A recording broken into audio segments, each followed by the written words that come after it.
Արդյոք այնքան են նվազել անվտանգային ռիսկերը մեր երկրում, որ ժողովրդավարության նկատմամբ սպառնալիքներն են հայտնվել արտաքին հետախուզության ծառայության պետի ուշադրության կենտրոնում։ Այսինքն այդ ցածր մակարդակից նորից նվազել։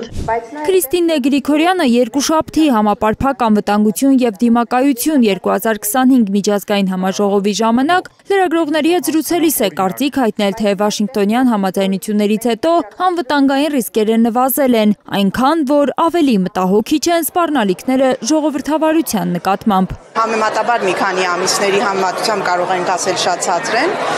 բայց սպառնալիքներ կան մեր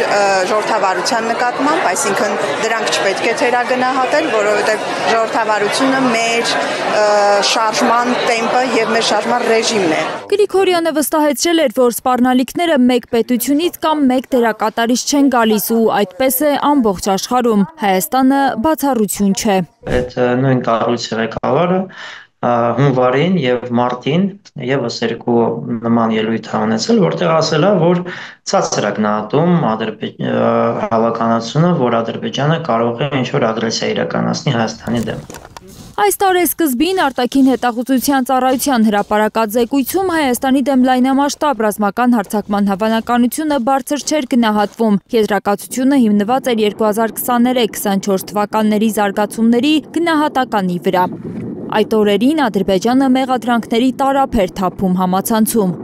Այն ժամանակ Ադրբեջանը մեղադրում էր հայկական կողմին, որ հայկական բանակը կրակում է իրենց ուղղությամբ եւ այլ, եւ այդ ժամանակ նա ասում էր, որ շատ ցածր է գնահատում ինչ-որ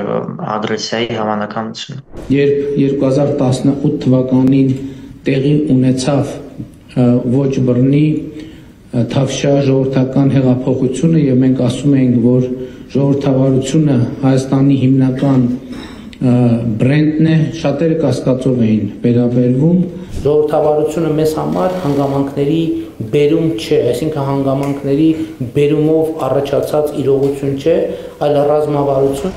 Ժողովրդավարությունը Հայաստանի հիմնական բրենդն ու ռազմավարությունը հռչակած իշխանությունը պարբերաբար նաև անվտանգային հարցերն է կապում ժողովրդավարության հետ։ 2-3 տարի առաջ Փաշինյանը դեռ իրեն հարց էր տալիս, արդյոք ժողովրդավարությունը ի վիճակի է ապահովել անվտանգություն եւ հույս ուներ, որ դրական կլինի հարցի պատասխանը։ Արդյոք ժողովրդավարությունը ի վիճակի է նաեւ ապահովել անվտանգություն։ Սա իսկապես հարց է եւ որի դրական պատասխանին մենք հավատում ենք։ Բայց դեռ այս օրերին Փաշինյանն ահազանգում էր նաև ժողովրդավարությանը սպառնացող արտաքին վտանգների մասին, ինչն այսօր անում է նաև արտաքին հետախուզության ծառայության պետը։ Հայաստանի Հանրապետությունում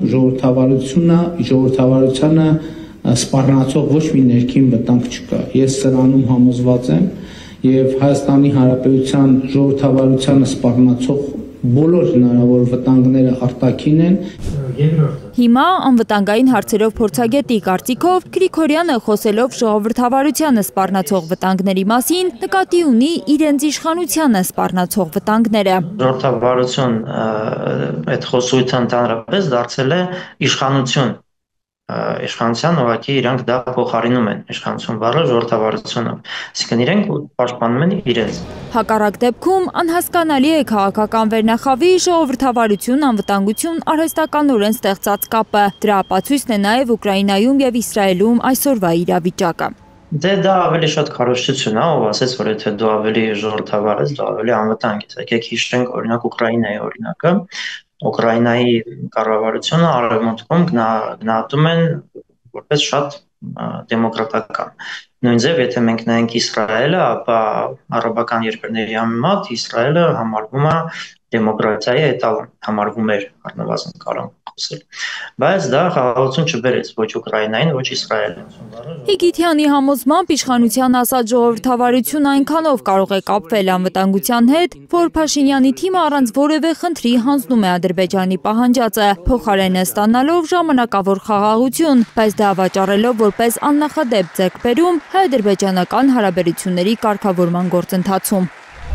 Միևնույն ժամանակ այդ զիջումները անցնցում իրականացնելու համար իշխանությունը ցնցում է ժողովրդավարական առանցքային բոլոր սկզբունքները, սահմանափակելով խոսքի ու հավաքների ազատությունը, բերման ենթարկելով իրեն քննադատող Հայաստանի իշխանության նոր զիջումների մասին ահազանգող բոլորին, չշրջանցելով անգամ հոգևորականությանը։